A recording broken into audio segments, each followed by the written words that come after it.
Hi, everyone, and welcome to the Eat Real to Heal podcast. I am your host, Nicolette Richer, and on today's show, I am so excited to have Dr. Douglas Pucci on our show. Now, Dr. Pucci, he received his Bachelor of Science from Lemoyne College in Syracuse, New York, back in 1981. And then he continued his work into natural medicine before going on to become a full-fledged chiropractor.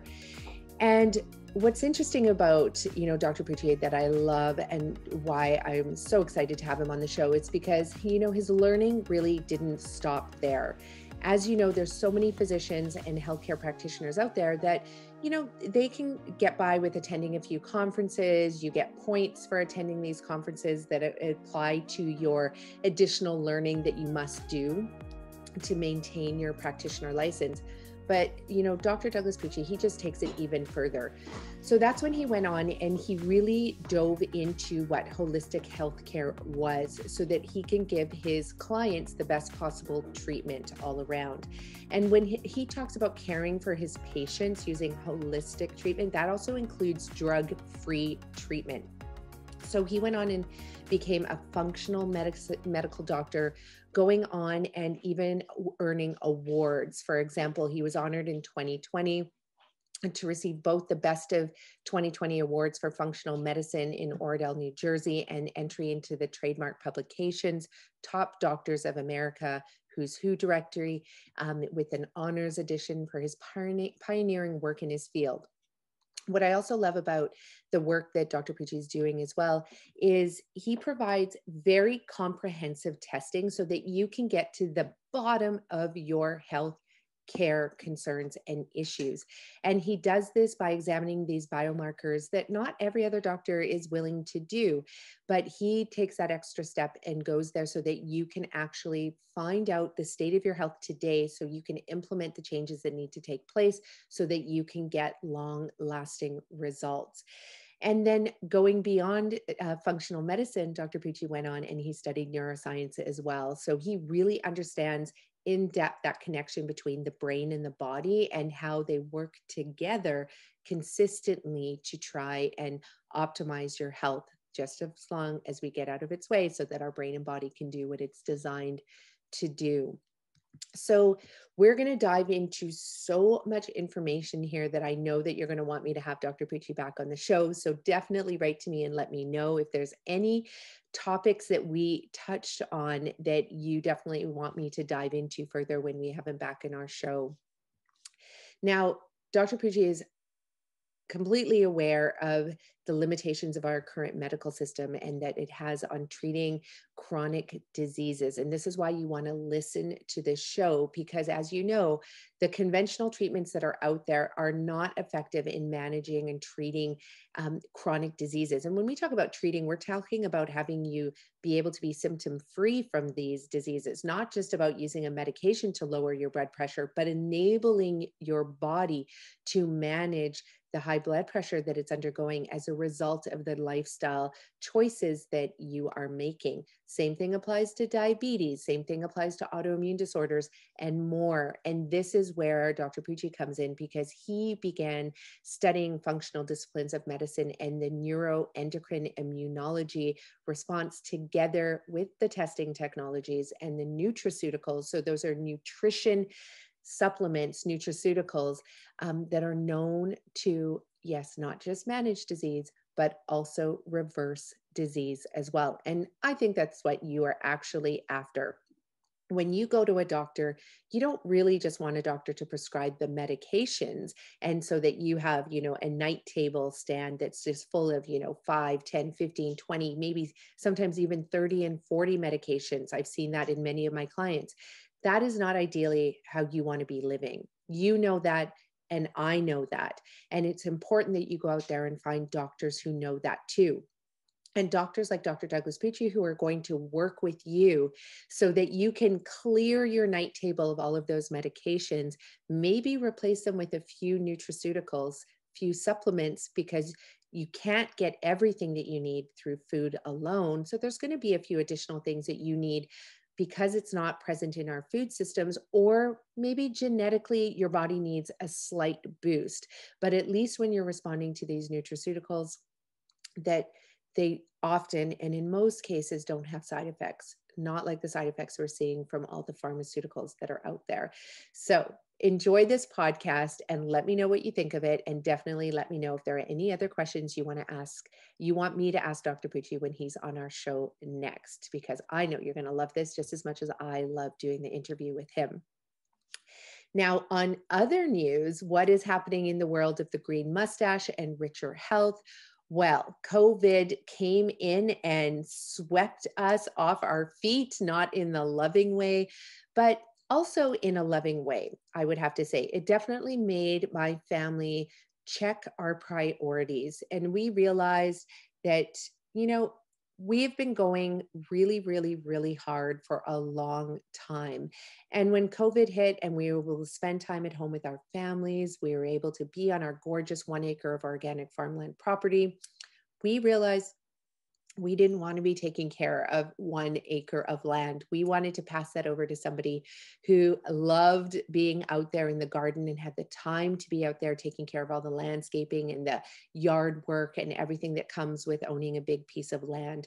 And we decided to downsize and downsize property, but we live in a little tiny cabin on the property, and we decided to upsize our living conditions just slightly. And just to give our teenagers a little bit more space, we have sliding doors on our walls, which aren't bad. They're great because I can hear them breathing at night, but our teenagers needed a little bit more privacy as well. And so we have sold our property, which means we have sold the Nutrition and Detox Wellness Center. But rest assured, we are going to be running retreats once the airports open up again. But we decided, and our family decided, that if we are going to run retreats, we wanted to come to you, no matter where you are in the world. So Europe and Australia and Hawaii and Costa Rica and, sunny places, snowy places, we're happy to go anywhere in the world, but just so that we're incorporating our family time into the retreat time as well, so that we really have the best of both worlds. And this has meant the world to us, because I can tell you, when we've had the wellness center, our phones were dinging and not nonstop. And we already have our restaurant, so our phones tend to ding quite a lot because of that. And so we decided to really just focus on the restaurants and then run retreats after COVID is over. So head over to our website. You're going to want to sign up to get on the wait list for retreats when we open them up again in 2020. And we'll announce the dates and locations more at the end of this year. So get on the wait list for that. Now, what's happening right now in our world? As you know, I have been running and cycling to get ready for my run cycle across Canada as part of 22 Million Strong. We have hired a film crew called In Light Films, which is an amazing film crew, beautiful people, socially minded. One of our filmmakers, she's a researcher and she's Indigenous as well to Haida Gwaii. And everybody on that team is just such a beautiful soul. And as you know, we are going to be moving across Canada, running and cycling, and I'll be meeting with BIPOC communities, Indigenous, Black, Invisible minority communities across Canada to really understand the barriers to accessing clean, real food. As you know, our food guide came out not too long ago, and it really states that Canadians, but also North Americans and humans in general, need to be eating at least 10 fistfuls of clean, real food. So that's produce and the fruits and vegetables and the grains and the legumes and the pulses. But I can tell you this, on average, Canadians and Americans are eating 1 to 2 fistfuls a day. So that's only 10% of the amount of produce and real clean food that they need to be eating. But what the food guide didn't do was acknowledge the fact that remote and rural communities across North America, and especially across Canada, they are food deserts. People don't have access to clean, real food. And if they do have access to food, often it's shipped from a long distance and it's not fresh. I can tell you that. So it's frozen and it's very expensive. And often it's very, very heavy on the meat and dairy side. So not necessarily the produce side. So we want to really uncover what are the barriers to accessing that food. And that's part of my PhD research. That's part of 22 Million Strong. And all in all, we are going to be making a documentary on this through our charity, Sea to Sky Thrivers Society. So if you want to know how I went from being a workaholic mom, sitting behind her computer for like 8 to 10 hours a day and not moving my body, you can follow my training program at 22 Million Strong Training Team. Head over onto Facebook and get on there, and you can get access to my training and my nutrition plans and just learn about how I went from, being a sedentary mom workaholic to being a super fit endurance athlete. And I officially have given myself that title of endurance athlete because I often head out there for hours upon hours upon hours riding my bike and running, and I can do it. And my body's holding up on a plant-based diet, and it's doing really, really well. So follow our training there. I'll be posting videos and insights from my training that I want to share with you. And definitely ask any questions that you have about that. So thanks for joining us. We'll be leaving July 1st now to allow Canadians to receive their vaccinations and allow COVID to hopefully taper down quite a bit. That will allow us to move across Canada safely with our film crew. So without further ado, back to Dr. Douglas Pucci. Very excited to have him on our show. I'll see you at the end. Bye for now. Okay, welcome everyone to the Eat Real to Heal podcast. I am your host, Nicolette Richer, and on today's show, we are very, very welcome and glad to have Dr. Doug Pucci, functional medicine doctor. Welcome to the show. Well, thank you so much for having me. I'm looking forward to this. I am looking forward to it as well, because every time we have our different guests on the show, it's amazing. I love hearing from our audience members. I was just out for a run the other day and somebody was running past me and they're like, I'm listening to your podcast. How cool is that? It is very, very cool because there's always good stories to share. Impacting people's lives. That's what it's all about, isn't it? Exactly. Yeah. Through storytelling, because a lot of the times too, we have so much going on behind the scenes and everybody's so busy, but we forget to, share some of the things that are happening so that other people can learn, so they don't have to reinvent the wheel or lose themselves in Google trying to find out, the answers to so many of the common problems that are affecting us, especially around health. So that's what I want to dive into with you. Great. So one of the things that I loved, your publicist reached out to me about having you on the show. And one of the things that I definitely want to get into in today's show is about how hormones relate to heart health, because it is February's Heart Health Month. And so, chronic diseases are plaguing our society. Right now, we're in the midst of a pandemic, but we have this epidemic of chronic disease that is taking everybody out. 1 in 2 people are diagnosed with heart disease. We have 1 in 4 people being diagnosed with diabetes, type 2 diabetes, and it's definitely something that we absolutely need to address. So before we jump into that, and because you gave me permission to talk about the C word, COVID, I just want to jump in and just get your perspective on it, because we're in Canada, you're in the US, and I've been hearing many, many different stories from different people in the US that we interview, and everybody seems to have a very different perception. But what's your perception on COVID and, the seriousness of it, tips that you have for people in addressing it, especially for so many people who are feeling anxious still 1 year in? Well, that's a load. It's a loaded question. Well, it's interesting you're saying that you speak to so many people that have different viewpoints on it. Can you just let me know, give me an idea when you say they have different viewpoints on it, like what those different viewpoints are, and then I can kind of. Yeah. So one individual, they, trying to get me to come down to the US for an event.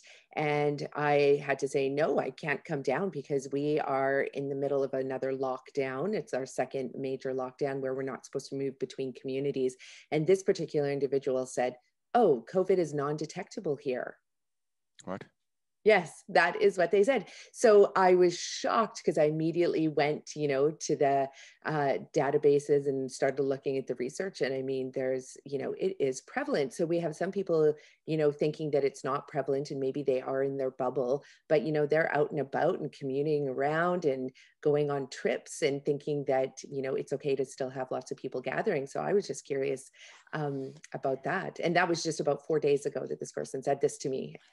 Yeah, unfortunately, that's quite unfortunate, right? That's just Mhm. foolish thinking, and it's just again, it boils down to is, where are people really getting their information? What's their resources? Who are the trusted people that they're getting the information from? Um, I even got recently an email from some person who runs a cancer care group, and I actually did a lecture for them many years ago, and he's now touting when he shouldn't be. He's not a medical person at all. And he's touting to people that there's no way they should get the vaccination, that it's terrible, and blah blah blah blah blah, and all these things. And I just think there's just too much misinformation out there. And there's too much of the conspiracy theories in this stuff, and it's not rooted in science. The coronavirus is real. There are always viruses, right? There are Yeah. different types of viruses, right? We have what we call acute viruses. Acute viruses are things like influenza viruses and coronaviruses and rotaviruses that cause colds. There are latent viruses. Those are the viruses that basically just stay dormant in us. We live with them, like herpes is an example, or Mhm. Epstein-Barr virus, or cytomegaloviruses. They lay dormant when our immune systems are being suppressed, whether it's because of fatigue, blood sugar issues are going on, stress in general. These viruses, the immune system can't control it, and these viruses kind of rear their heads and we get herpes outbreaks. Then we have viruses that are of the chronic nature. They're just percolating along, and the most noticeable one or notable one is hepatitis C. Hep C is a virus that so many people have, and it's like Mhm. 40% of people are asymptomatic, but then you have 6% that are symptomatic, but they still have Hep C. Um, and then you have progressive viruses. An example of that would be HIV. Mhm. But what we're really talking about here are these acute viruses, and how the immune system responds to it is different from one person to another person.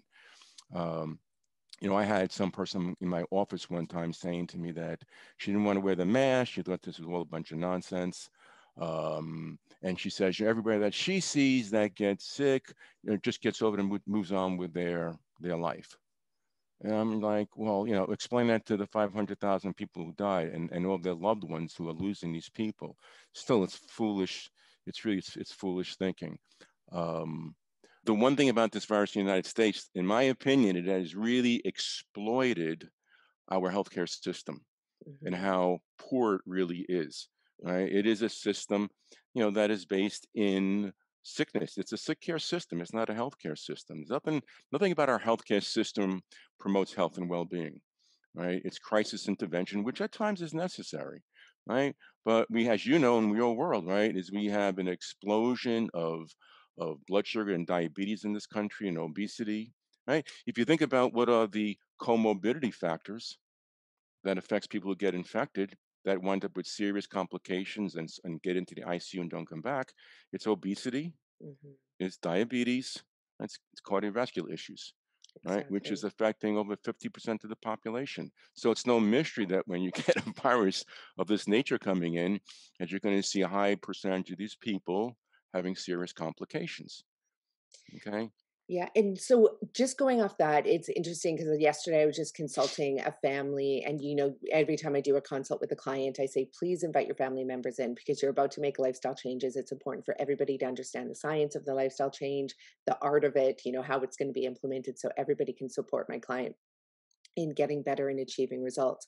And, one of the questions that came up is, why does it take so long for somebody to get diagnosed with these conditions as well? They were talking about a particular condition that took about 6 years before the doctors were able to actually pinpoint what it was. And and this is something that, just what you said about, it being a sick care system, not a healthcare system. And it's so important for people to understand that, and you're a medical doctor, so you understand this, the insides and outs of it. But it is actually hard for a lot of doctors to go in and to run, the gamut of tests that they could run for each patient to be able to diagnose them more quickly. So when you do say it is a sick care system, a lot of these illnesses are perpetuated not because the doctors, don't want to run the test. It's just that their hands are tied as well in actually being Yeah, able yeah, to yeah. run some of these tests. That's very, very true. Just by quick note is that I'm actually not a medical doctor. I'm a chiropractor by license. Oh, I thought it said medical doctor. No, I'm a Okay. chiropractor by license, I which, love chiropractors. This is yeah, great too. because this is the whole transition. It's so much easier for doctors of chiropractic, naturopathic doctors, for Yeah. example, to transition to the world of functional medicine. They're so geared for that. It's very, very difficult for a medical doctor to transition into a functional medicine approach, right? Functional medicine is based in looking for the underlying root cause Yeah. of the problem, right? It's, example of that just for your audience, right? If I tell people, if you have high blood pressure, right? Your medical doctor, your cardiologist will put you on medication for your blood pressure, and maybe rightfully so. And hopefully it works, or the combination works to get your blood pressure down. But if you ask your doctor, when do I get off the blood pressure medication? The answer simply is never. You're on it Mhm. for the rest of your life. And the question simply is, well, why is that? Well, because if you come off the blood pressure medication, your blood pressure is going to go right back up again. So the medication is not addressing the underlying root cause of why you have high blood pressure. It's just like keeping a bobbing cork underwater, right? Exactly. But so functional doctor is going to be asking more of the questions why, right? Because if you're not addressing the underlying the root cause, is you still have the root cause. And your body is going to then start to express other symptoms. And maybe it's unrelated to blood pressure. Then all of a sudden you start getting neurological signs and symptoms. You start getting headaches or migraines, as a small example. Yeah. And you're seeing a different style of doctor, and they're medicating you for that symptom, right? And now you think you have two different conditions, but they're really rooted in the same problem. And then you may even start getting side effects of the medications. Then you need more medication for the side effects, and it just kind of snowballs. Meanwhile, the underlying issues are still percolating. Right. Is the fundamental truth there, right? And Yeah. going back to what you just said about your medical doctors is, at least in the United States, I can tell you that we live in what we call an ICD world. That means diagnostic coding, right? So clinically, a medical doctor cannot give you a diagnosis. Using thyroid as an example, right? When you run a blood test, a lab gives you a range of a marker. The gold standard is TSH for thyroid. It's the hormone signal from the brain to your thyroid. So if the TSH comes back on a blood report and the lab flags it as high, then the medical doctor will give a clinical diagnosis of hypothyroidism. You Mhm. clinically can, and then they can give you a prescription. But if your test results came back and your TSH, let's say, was borderline high, but it was not over the lab value, the medical doctor cannot give you a diagnosis. And if he can't give you the diagnosis, he can't treat it. And this is why you have a subpopulations of people that are walking around with what we call subclinical I, underactive hypothyroid yeah. and have all the symptoms. But like you just said, they're not going to be diagnosed until it advances into the late stages. If you take Exactly. Alzheimer's, for example, right? We know that by the time Alzheimer's is getting diagnosed, right, it's already 20 to 30 years in the making. By the time it gets diagnosed, it's very, very late in the game. I just had someone come to my office last week, inquiring about their 75-year-old mother-in-law who was just diagnosed with Alzheimer's. And the first thing I want to know is, you know, did the neurologist tell you what stage it's in? Mhm. Right? There's 7 stages. I said, because if you're telling me that you're in stage 6 or 7, there is very little I can offer. Yeah. Most of the people that I see that are coming in with cognitive decline, dementia and Parkinson's, right, and especially Alzheimer's, I usually see they're usually around stage 4, because now they're starting to have symptom expression. They're starting Right. to complain about cognitive changes and memory issues and stuff. It's in their awareness, or the family members are telling them, Mhm. there's something different here. That's your stage 4. You can still intercede. you can still do things to kind of hit the brakes there. But Right. again, these are all progressive things. So, And so two things there. I want to know about what you can do, what you do from your perspective to hit the brakes, because I know what we do from a food perspective when it comes to clients with Alzheimer's and dementia. But I'm really curious about what it is that you do. And the other thing too is that before we get into that, so your clients are coming to see you because um, you're a chiropractor who's a functional medicine doctor, and so they're coming specifically for the chronic diseases, or are they also coming for body structural alignment oh, adjustments? well, okay. So yeah, so I'm in practice 30 years. Yeah. 30 years, and I kind of have, like, I call it, like, two halves to my career. My first half of my career was more traditional chiropractic, and I was Right. just seeing more of those structural issues. When I first went to chiropractic school, I was so jazzed about the philosophy of chiropractic, Hmm. right? Which I decided not to go to medical school and go to chiropractic school because, to me, it was the philosophy, which was that chiropractors understood that the body has an innate healing ability, Yeah. right? If we can just remove the interferences and feed it the right nutrients, right? Give it some exercise and some sunlight and maybe Yeah. some emotional nourishment. We're going to do some good things. The body can heal itself really, really well. Um, but it's, when you get into the real world, the insurance companies are telling you something different. They're saying to you, if you got a chiropractic license, you're a back pain doctor.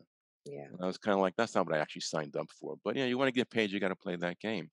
But it was along that journey that I learned all kinds of techniques of adjusting, from hard structural adjusting to instrument adjusting to SOT to, I was doing energy work, Hmm. kinesiology, the whole gamut. And yeah, I was helping a lot of people, but there was always a subset of people that I wasn't helping. And I couldn't understand what the differences was. I couldn't understand was, like, why, when you did an adjustment, that the client or the patient would come back several days later and I had to do the same adjustment again. Like, why was it Yeah. that they were not holding the correction? Yeah. Right. And I decided to go back to school and learn. And I went back and I got involved, where I got involved with neurology and functional neurology in brain. And it was like the bells and the whistles went off. And I was like, good heavens, why are they not teaching this in chiropractic school? This is really the essence of what chiropractic should be focusing on.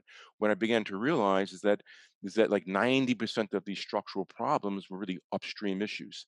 They were Right. really brain based, right? And unless you started to change the brain, meaning like where the weaknesses was in the hemispheres or different regions of the brain, you really could not make an impact on the structure. So the structural correction was still a downstream symptom. It was Yeah. not really getting to the root cause. So I started to do this for a while, and I learned. I got all kinds of certifications in functional neurology. But I quickly learned, which was interesting, is that the brain is an incredibly energy demanding organ, Hmm. right? And so what happens is, so many people that I was seeing had underlying metabolic issues, like what you're talking about, what you address, Yeah. right? So they have blood sugar dysregulation, whether it's insulin resistance or hypoglycemic issues. They have hormone imbalances. They had immune dysregulations. They have infections in their body. They had dysbiosis, gut Yeah. bacterial overgrowth or yeast infections. So many things that was compromising energy production at a cellular level. And because the Exactly. brain is the greatest consumer of energy, their brains were fatiguing. So that impact how you could treat somebody from a functional neurology. So if I was doing my functional rehabilitation and their brains were tired, they were crashing. Yeah. It's a term they refer to that. It's called exceeding metabolic capacity. And so now the rehab, the neurological rehab, was counterintuitive. You were actually, in some regards, making them worse. Hmm. So I had to go back and I had to really start learning how to address these underlying metabolic issues, which forced me, go back to school. And this is going back, um, I'm doing this now about 12 years. And so all those years, studying hundreds of hours into functional medicine stuff and learning about hormones and the immune system, all those different things, and applying and learning it. And so to answer your original question, is my practice is, people don't seek me any longer for structural chiropractic. No one calls me for back pain or knee pains and those things. It's still a tool and toolbox, right? But what people are really seeing me for is just chronic degenerative health issues. Right. Everything from their, cognitive decline and brain fog issues and their depression, to gastric bloat and distension and pains and IBSs and the SIBO issues, to hormone dysregulations and moods and all those kinds of different things, and chronic fatigues and fibro, Mhm. and vascular issues too. So those are the gamut of things that we're seeing, Yeah. right? And what I love about this is that, yeah, we've interviewed a lot of doctors on this, doctors of all types, Hmm. and other health practitioners on our show. And it seems that it doesn't matter what entry point you go into the system, whether it's through chiropractic care or physio or, an MD or nursing or dietitian or whatever it is. It seems that now, and I've been doing this for a really long time, and Hmm. I'm so glad to see this. It feels like a sweeping movement, but other times it feels very slow, but a movement towards this concept of totality, really understanding the entire body. And so, with our clients, what we do is, if anybody's ever been at our retreats or been one of my clients, that what we do is create a whole health team. And I loved what you said, that chiropractic care is a tool. It's a tool that should be in your toolbox. So I have some clients where we are working on the metabolic nutrition side. We're increasing their ATP production and mitochondrial, energy, and they're getting results. But still they could use that chiropractic adjustment as well. And I've had many chiropractors tell me that I need to stop teaching this to their clients, because what happens is when the inflammation leaves the body, and the body will actually just reset itself. And then in fact, it makes it easier for them to do the work, or their patients don't need to really go back for adjustments afterwards. But we use those tools.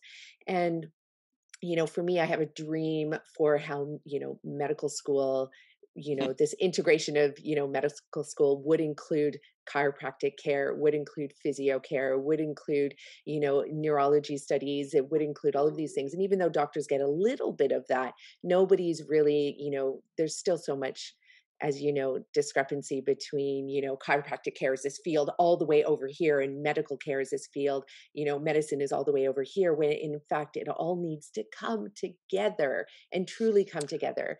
And, Yeah, yeah, yeah. I don't know how that's going to happen, but you probably have some ideas for No, that. there's a movement to that. I think there's a huge outcry for it. People are looking for it. I mean, the people that are here, Yeah. they're not, people are, I mean, there's still people, maybe the old schoolers that are still kind of stuck and give me the drug for the problem, let me go about my business, so forth. But there's a movement, especially younger people. It's really interesting. Younger Yeah. people are really enthralled in, the holistic approach. But if you take a look at, to me, like if you look at cardiologists, I find that cardiologists, as far as doctors in the medical field, are way more acceptance of an integrative approach, because they realize, they know that there's a limit, right? With all the technology we Exactly. have and all the bypasses we're doing, all things that might save your life, right? They're not making any inroads in decreasing cardiovascular disease. It's still the number one killer, at least in the United States it is. Yeah, And Canada equally, too. and women, people think that it's a man's disease, and it is not. It's Yeah. equally affecting women. Women don't know this. They're thinking like, breast cancer, but they're 1 out of 3 are going to die from a cardiovascular event. And so cardiologists realize this, and they know that just giving them blood pressure medications or heparin or blood thinners is not the answer. That they've reached their limit. They have to Mhm. integrate. You have to bring in lifestyle intervention. Yeah. Okay. It's more about preventing it. It's still going to be needed to, if you, I always tell people, if you're having a heart attack, don't come see me, get to the emergency room. Yeah, Yeah, exactly. but my job is to prevent you from having it in the first place. Yeah. And my job is to make sure after that heart attack that you don't have another one. Exactly. And Right. the thing is, the minute you enter into an emergency room with a heart attack, that the fascinating thing is that often they're giving you a lot of these micronutrients that we need in our diet, that we're depleted from, like the magnesium, the potassium, the iodine, all of these things that Right. are absolutely necessary for helping our heart function properly. And so, that is, the absolute, like, minimum requirement. And then, of course, there's like these other pharmaceutical meds that come in, but I mean, they're using pharmaceutical grade nutrients. And this is the part that people need to understand, is they can definitely 100% prevent themselves from ever having to enter into emergency room situation, literally just by having those nutritional needs met. Yeah, yeah. I mean, just look at the awareness with COVID in the very early stages back in a year ago. It's a Mhm. year ago, right? Yeah. March, April, May, when it was just, I mean, chaos, and the emergency rooms were filled, and they didn't even know what to do. And they started to turn, as you said, they started to turn to natural remedies or nutrition. The main thing they started looking at was vitamin D. Exactly. Now, all of a sudden, they started doing intravenous vitamin D, and it was preventing people from getting into the ICUs, Yep. right? And where they learned that from? They learned that from holistic natural doctors, the intervention. Exactly. Well, I think COVID, I know that, obviously there's all the downsides of COVID and what's created, global crisis and financial crisis and everything around it. But at the same time, I think it's been an incredible wake up call because we've received emails from government agencies saying, how do we scale your programs to teach people how to eat better because of the fact that they recognize these comorbidity factors. I mean, they're all preventable, right? And now for the first time, they, to prevent this from ever happening again in the future, we're seeing that they're taking this seriously, that now they really need to address, the lifestyle factors around people. And it's not just, you know, eat a couple vegetables here and a couple Yeah, vegetables there. because they're also seeing it not just because of the health crisis itself, but they're seeing it as an economic crisis, right? Well, it is. Yep. It's still That's like, exactly why it's happening. yeah, that's it's going to bottom out the economy, right? Yeah, the health. Exactly. It's always been that. It's been that writing's been on the wall, Yeah. right? Is you got to get people healthier. Yeah, and the thing is, it's like when you think about vitamin D, it's like, well, what is vitamin D really doing, right? But it's really, I mean, it does a lot of things, vitamin Hmm. D. But in COVID, right, it's the main thing. It's modulating the immune system response, right? You know that it's modulating the immune system response. The problem that so many people have when they get into this crisis, people have heard the term cytokine storms, right? Is Hmm. when, the virus is a vector. The virus, meaning a vector, people ask me, what does that mean? Yeah. The virus is, I apologize. The virus is a trigger, right? Like if you get stabbed with a thorn, it's a trigger, right? Your arm swells up, it's painful, but that swelling to the thorn is an immune system reaction. So if you get an infection with a virus, you're going to get an immune system reaction, right? So that's appropriate. Let me give an analogy. I always tell people this because to me, everything comes down to the immune system. I'm learning this more and more, Yeah. with all kinds of chronic degenerative diseases. The common denominator to all of it is inflammation, and inflammation is the immune system. I ask people, what exactly is inflammation? They say, I don't know. Well, I'm telling you, inflammation is an immune system reaction, right? Which is appropriate in occasions. If you tripped and Yeah. you sprained your ankle and it swelled and it was painful, you'd go home and you would elevate it and you would put an ice pack on it, and maybe you take an anti-inflammatory. All Hmm. right. And after a few days or a week, hopefully you see the swelling going down. It's still sore, but you're not packing ice on it and you're not taking Motrin and you go about your business. So your immune system is sending immune chemicals down there to clean up damaged tissue. But in a short while, you got the resolvement phase of that. So that's appropriate. But what would happen if 6 months goes by, 6 years go by, and you're still packing in an ice and popping Motrin? Hmm. You would say something terribly is wrong here. But that is literally the very essence of what chronic degenerative disease is, whether it's cardiovascular disease, whether it's Exactly. neurocognitive diseases like dementia and Alzheimer's, okay? Uh, whether it's autoimmune diseases, what it is, it's all the immune system and it's not resolving. It's in a constant perpetual state of inflammation. So in the COVID scenario, when you get infected, right, if you have an appropriate immune system response, the immune system turns on appropriately. But the problem for so many people is that that immune system is not calming down, Exactly. right? It's taking off, right? And because people have these underlying issues like diabetes and cardiovascular disease and obesity, what those people have already, the common denominator is they're already pre-inflamed. Yeah. So it's almost like you have a boiling pot of water and you turn the temperature down just enough that the water's not boiling over, but the temperature's still pretty high. Yeah. And as soon as you bring a trigger and you turn it up a little bit, the water starts boiling over, right? And that's kind of what happens in COVID in the extreme cases, right? So the immune system takes off, and now you have this overzealous immune system response. Vitamin D, you have regulating immune cells that's kind of communicating to this very complex system. And so, what vitamin D can help to do is to turn on parts of the immune system that hopefully can kind of dampen some of that exaggerated immune system response. And that's what they were Exactly. seeing in these, ICUs. So that's kind of how the role of where vitamin D kind of plays in. Yeah, no, and and I love the analogy that you gave to because people do need to understand that they can see it when it's physical, when it's topical, when it's on their skin, or for example, if it's like a painful ligament or tendon. But what they're not realizing is, our whole entire body is connected, and so if you have this chronic, swollen, tight, pulled tendon, ligament, whatever it is, or bruise that you can see, people want to address it. They want to, take care of it, make it go away. They're willing to get it treated. But the problem is it's when it's happening internally, they don't understand, for example, like the endometriosis and the heart disease, like you said, or the diabetes and the high blood sugars. Um, and the insulin resistance and all of that, it's much harder for them to see, so then therefore they don't feel that they have control over it, or that there's anything that they can do. They don't even know to ask the questions like, well, what can I do to turn this off?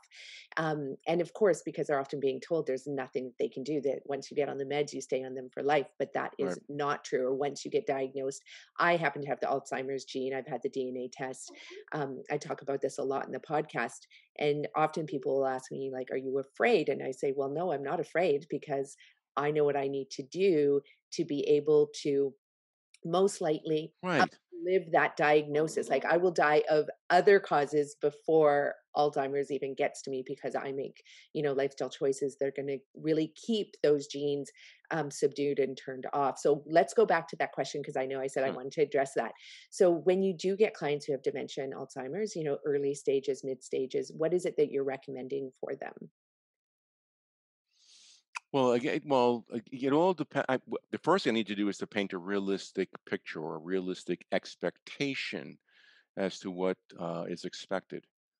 Right. So, using a small example, the person who contacted him recently, it was the son-in-law, and for the mother-in-law. And through the discussions, he has been reading lots of information, a lot of books, and he's really proactive and he's really excited. He thinks that he can reverse this and get his mother-in-law back to the shape that she was in. And like I didn't have not met her yet, and I have not done my own neurological workup with her, but I'm just asking questions, cognitive questions, Mhm, simple things. Can she remember names? Can she identify faces? Can she draw numbers? Can she draw a clock? I mean, just little different things. Um, she doesn't want to cook for herself. She doesn't know if she's in the kitchen. She doesn't know she should be cooking, right? So, like for example, in that initial workup, we didn't get to that point yet. She told me that the wife told me that the mother was the neurologist said that it was early stage dementia and Alzheimer's. Okay, now Alzheimer's is a type of dementia. There's different kinds of dementia. So the more common form is going to be vascular dementia. mhm, But Alzheimer's is a progressive disease. You're not going to mhm, just turn that off. Right. So in this case is when I started to ask questions, I said, it sounds to me that this is a little bit past the early stages. But that said, if she's in stage 4, there's still things that we can do, but I still want to present a realistic expectation mhm, that we're not here to cure Alzheimer's. We're here to slow this progression down.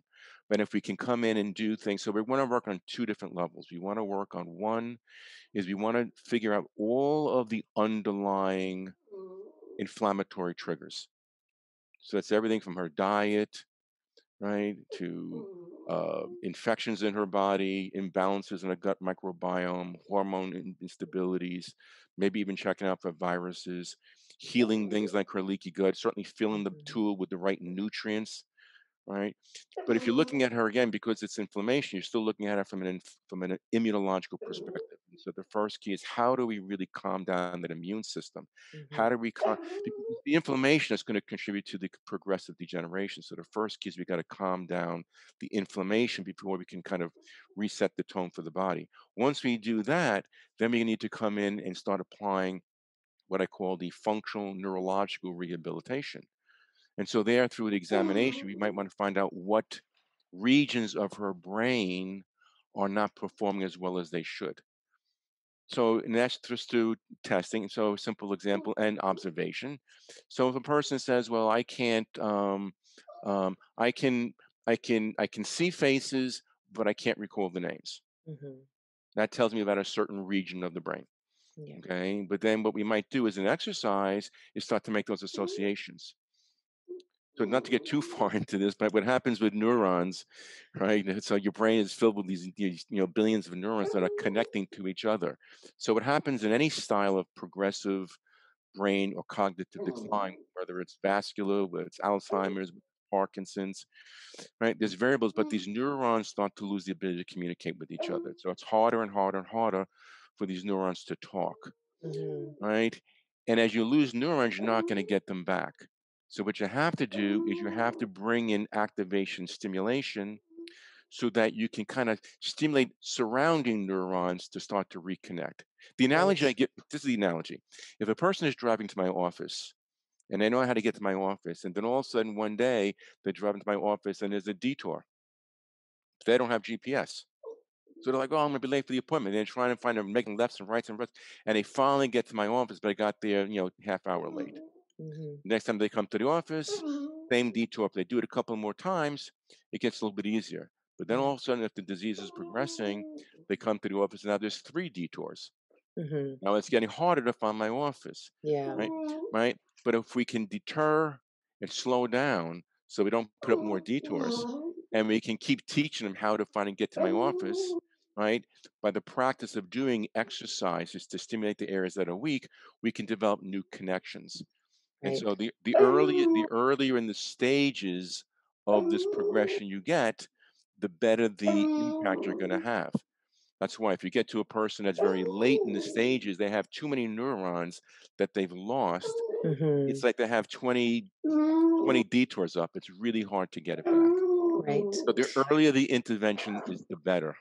Yeah, so I love how you painted that picture. And, one of the things that I love is that with neuroscience, it's still a relatively new field. There's still so much that, is unknown about the human brain. And, for any listeners out there, if you want a really good book to read, I love the book, The Brain That Changes Itself, just because it Mhm. really shows the potential that is still waiting for us. That, right now, if you're living and it's 2021, in 20 more years, it's going to be like quite miraculous what we know, especially as we start to introduce more metabolic nutritional therapies, and other techniques into helping to really heal the brain, and repair the Mhm. brain. And I know for a lot of my clients as well, is and you work with people who have depression, anxiety, I'm sure panic attacks, and a lot of people still think that these things are permanent conditions, but what we do know is that we can reverse the symptoms, we can reverse these illnesses. And again, it still all comes back, it doesn't matter which disease we're talking about, it really all comes back to exactly what you said. It's our vascular health, and it is the chronic inflammation. And when we can eliminate that chronic inflammation, get our body to turn it off when it doesn't need to be on, it's really amazing the results that we Yeah. get. So to not give up hope, Yeah. yeah, a If I could world just, waiting for us. the depression thing too, it's like, it's finally starting to be, the old model is starting to be dropped, right? The old Hmm. medical model is that it's just a chemical imbalance in the brain. And usually it's genetics and it's a chemical, and then we're going to manipulate those chemicals with drugs. Now we know, no, no, no, we're not saying it. We know it's the new theory, which is the inflammation theory. Yeah. As a functional practitioner, right? Well, anybody's in the holistic world, we know that depression, my viewpoint, is a symptom. It's a Yeah. symptom, right? It's inflammation that is driving it. Yeah. But that means, right? But it's inflammation in the brain. I tell people is that when people come in to see me, and let's use that as an example, if they have anxiety, panic attacks, mood disorders, depression, cognitive decline, ADD, ADHD, just behavioral issues and changes altogether, or even degenerative diseases like Parkinson as Alzheimer's, what I tell them is that what you're telling me is that your brain is inflamed. Yeah. That's what you're telling me. Exactly. Okay. And I explained, and so what does that mean? Well, I said, well, the inflammation means is an immune system reaction. That's what causes inflammation. And so if we're saying your brain's inflamed, then what we're saying is that there is an immunological reaction that's driving these changes. So now we can say that your depression is immunologically based. So my investigation is to figure out what is the immune system reacting to? What's Yeah. driving that immune system? right? And there's going to be a multitude of different things that do it, right?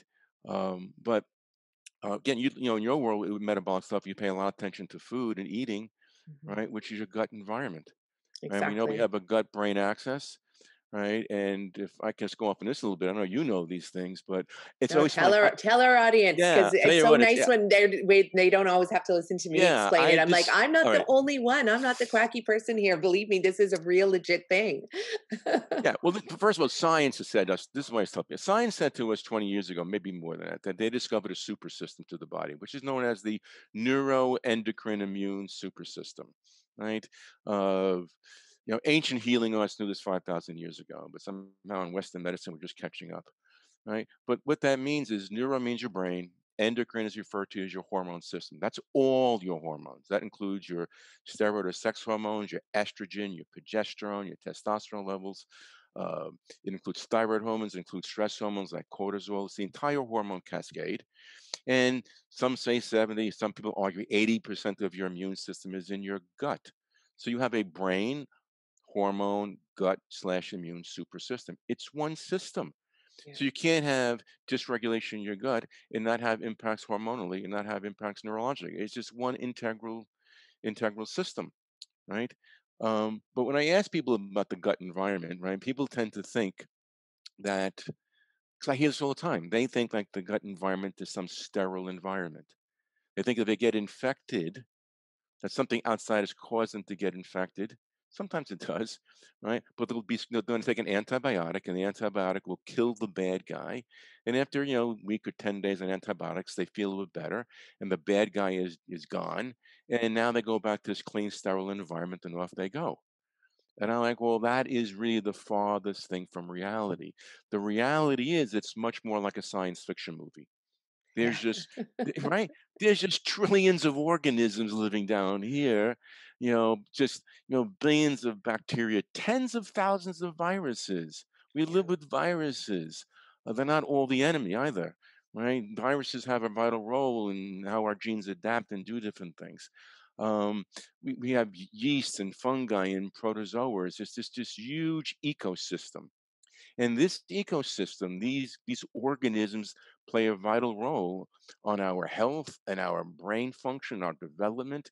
They control our hormones. They control our production of vitamins, and people don't even realize that they are literally controlling your genes. They are turning on and turning off gene expression. So this gut environment has way more to do on whether you're going to get cancer or not. It's got Yeah. nothing to do fully with your genetic predisposition, right? Like you were saying earlier about Alzheimer's, right? It's your gut microbiome that's going to have much more of an impact of the progression of disease, or whether you get it or not, whether you're going to Exactly. turn on a genetic or expression or not. So it's fine time that we start paying attention to that now. As you know, in the world of microbiome study, is it's in its infancy. They are still Mhm. knowing like maybe 1% of what's going on there, but it's still the 1% that we know is pretty impressive, right? It's pretty impressive. It's so Yeah, mind blowing, and yeah. I love it. It's so And exciting. there's a lot of things that we look at this too. Now, just if I go on my little tangent here for a little bit, coming from my little Do it. background in functional neurology, this always kind of blows people's minds a little bit, because most medical doctors don't even know this stuff. No, they don't. Um, Yeah. is with your brain. Your brain is a pretty fascinating organ. I mean, it's like you think it runs the whole show. Yeah. It's your greatest asset. And that's why I say you better protect it. It's your greatest asset. And it's unfortunate you start to see people lose it. Yeah. But you have two halves of your brain, right? Even though it's one integrated brain, you have a right and left hemispheres, and they do work distinctively different. And most doctors don't realize that your brain is primarily an immune organ. 90% of what your brain does is immune system function. 90% of the cells in your brain are immune cells, Mhm. right? But now you have these two different sides to your brain. So, and this is kind of simply put. So you have your right hemisphere of your brain, and your right hemisphere of your brain controls basically your autonomic nervous system. So basically, everything that works autonomically or automatically, and especially your gut, is regulated by the right hemisphere of your brain. Okay, the and that is primarily your parasympathetic response. So it's more of the brakes. Your right hemisphere acts more as a brake. The left hemisphere of your brain is more of the gas pedal. They have to work in synchrony, right? You don't want to drive a car and hit the gas without having brakes. That would not be a good thing, right? So you need to have both kind of working in tandem. Um, but what happens, what we see very often, and this can happen very early in development too. I don't know how far you want me to get into this, but Let's get into it let's because get into it. I haven't heard it described this way with the gas pedal and the brake pedal, and I love this because I'm going to be using this All when right, so teaching my because clients. it correlates to. Let me just, and if I'm kind of bouncing around a little bit, just stop me and Bounce ask me around. to, and clarify. But Yeah. so it's with the immune system. I'm going back and forth here, but the immune system is really, really complex. A lot of moving parts to it, a lot of communication parts. But to make it as simple as possible for people to understand, there's two main or significant divisions in your acquired immune system, which we call the Th1 side or T cells, and your Th2 side, which are your B cells. The Mm. Th1 side of your immune system, right, is made up of certain types of immune chemicals, but their job really is kind of like moving around, surveillance. It's like a SWAT team kind of going around looking to see where the bad guys are. Right? The problem is that they don't really see they don't see too well. They can't really identify who's good and who's not so bad. So the other division called the Th2 side, these B cells, they're the ones that make the antibodies. So when you hear about COVID or getting a vaccination, what we're trying to activate these B cells to activate um, these antibodies, and the antibodies then stick to a foreign protein, and that tells the Th1 guys, oh, recognize that as something foreign, and they can get a little more specific and go after that. Okay, now the Th1 or your immune system is not only identifying things that are outside of our body as foreign, they also need to control things inside of our body that potentially are foreign. Okay. So even like I'm saying, in your gut environment, we have the potentialities for these ecosystems to shift. So if we're under stress, as an example, who's not under stress, right? Stress compromises the gut environment and the immune system response. And so the stress response can cause a proliferation or an overgrowth, say, of bad bacteria. Mhm. Okay. So again, this is an ecosystem, right? You have good guys, you have bad guys. They all play a role down here, but as long as they kind of cohabitate and they can all kind of coexist, everything works nicely. But so many things in our daily lives, from blood sugar and stress factors, emotional stress, and poor dietary habits, and lack of sleep, and different things, causes this environment to shift, mm, and it starts to shift in what we call Th2 dominance. So these stress factors shifts our immune system and pushes us into a Th2 dominant. Now, Th2 dominant environment is pro-inflammatory. Your immune system is now upregulating and it's driving inflammatory responses. But simultaneously, it suppresses that Th1 response. So now your Th1 is suppressed, so you lose your surveillance. You lose the ability to kill off things that are foreign. But that also includes things in our own internal environment. So Right. when we have that we have this scenario and we have a suppression of your Th1, then for example, we can't control yeast, and we'll have a propensity to have yeast overgrowth, or propensity to have what you call these bad guys, these gram negative bacteria overgrowing. Well, the interesting thing now, this shift takes place. So you go back to your brain. Your brain and your right hemisphere controls your um, I said it's your brakes, but it's also controlling your autonomic nervous system, but it's also controlling your Th1 system. The right hemisphere of your brain drives your Th1 response.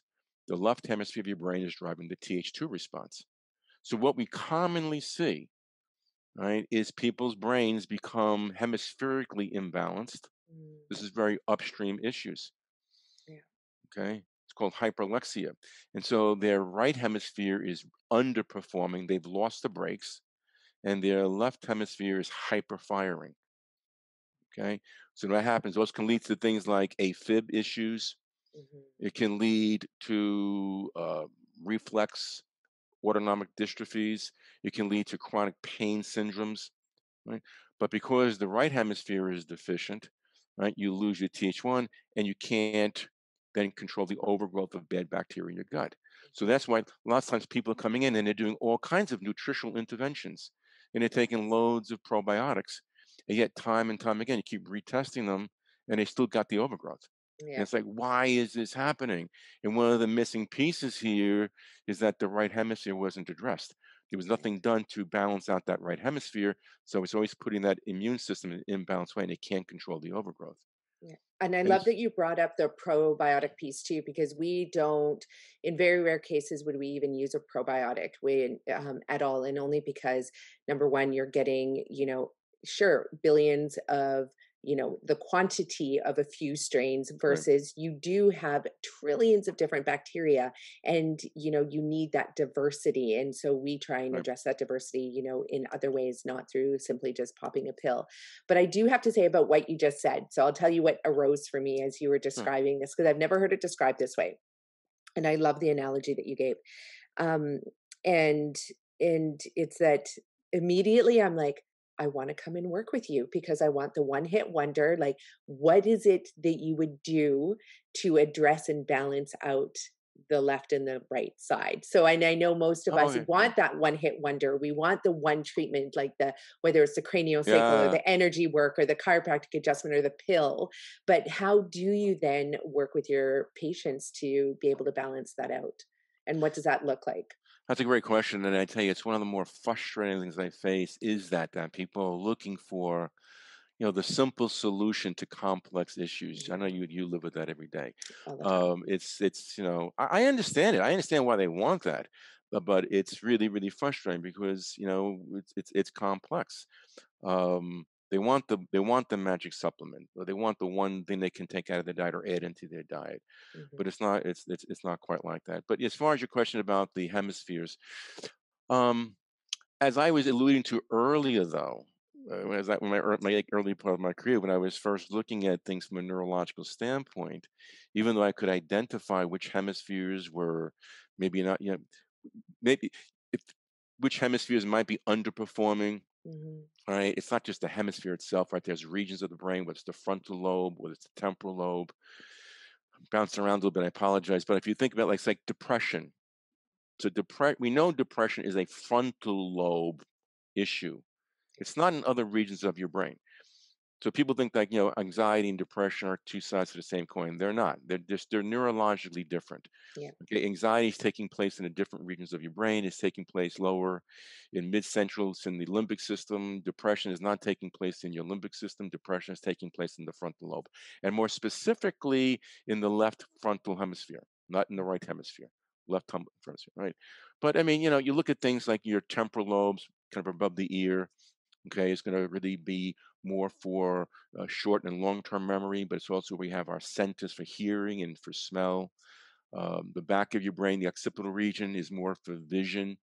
The whole brain is working as a whole, sending signals around. But if I'm looking at them and evaluating somebody, I'm taking them through just what we call functional neurological testing. Now, Mhm. what does that mean? If you go to a neurologist, a medical doctor, neurologist, what they're interested in, as most medical doctors are, is in pathology. Mhm.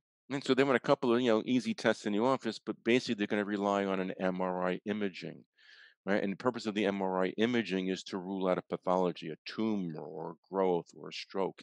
If they don't see that, they say that the MRI is negative and just go back to your primary doctor, right? But what we're talking about functionally is not a disease process in the sense of a tumor, right, or a stroke injury.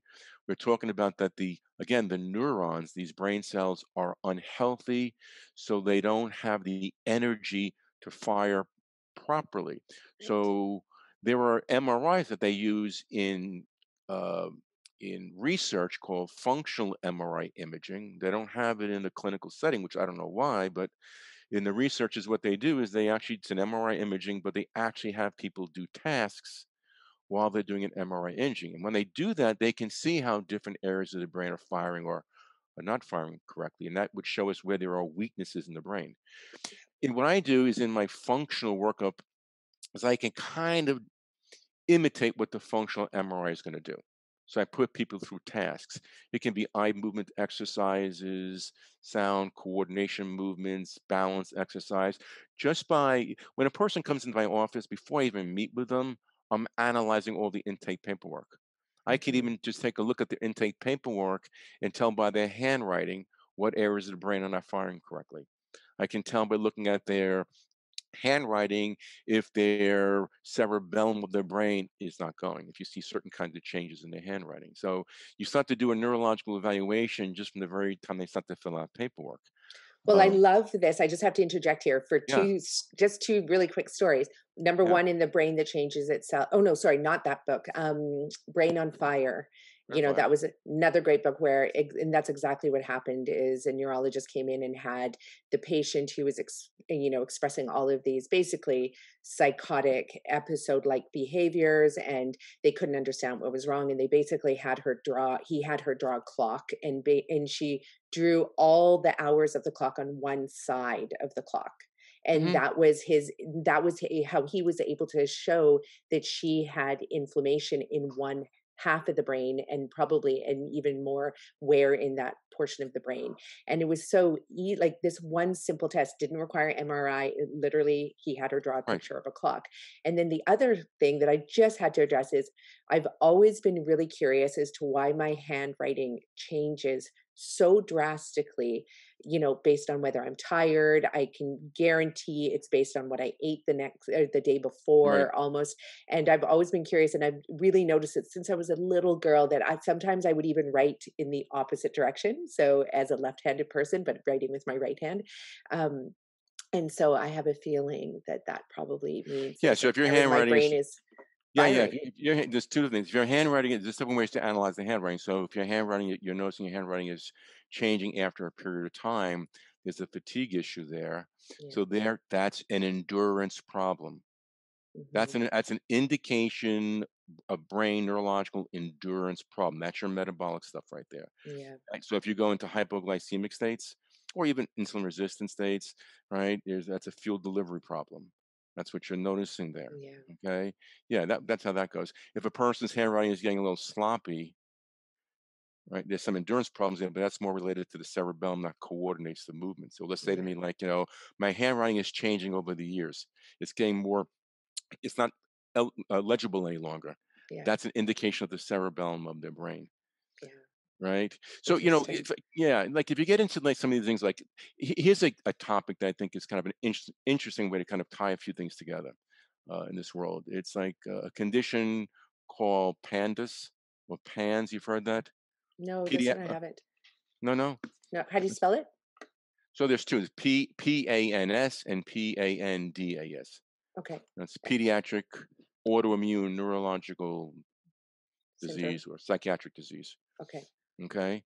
So what happens here is that a young kid gets a strep infection. Very common things. People get a strep infection, right? But your immune system has to respond to the strep infection, right? So now your immune system is recognizing this strep infection. Those Th2 parts are creating the antibodies and hopefully have a memory there, but they create an antibody against the strep infection, right? But then very often that the child has a leaky, you've heard of leaky gut. Of course, you've heard Yep. of leaky gut, right? And so all Yep. the things that contribute to leaky gut, but the same factors that contribute to a leaky gut also contribute to leaky brain because Exactly. there's a barrier around your brain for your audience, which is called the blood-brain barrier. And the purpose of that blood-brain barrier is to keep things from getting inside your brain. So if you get a respiratory tract infection, that infection doesn't get to your brain. That's important, right?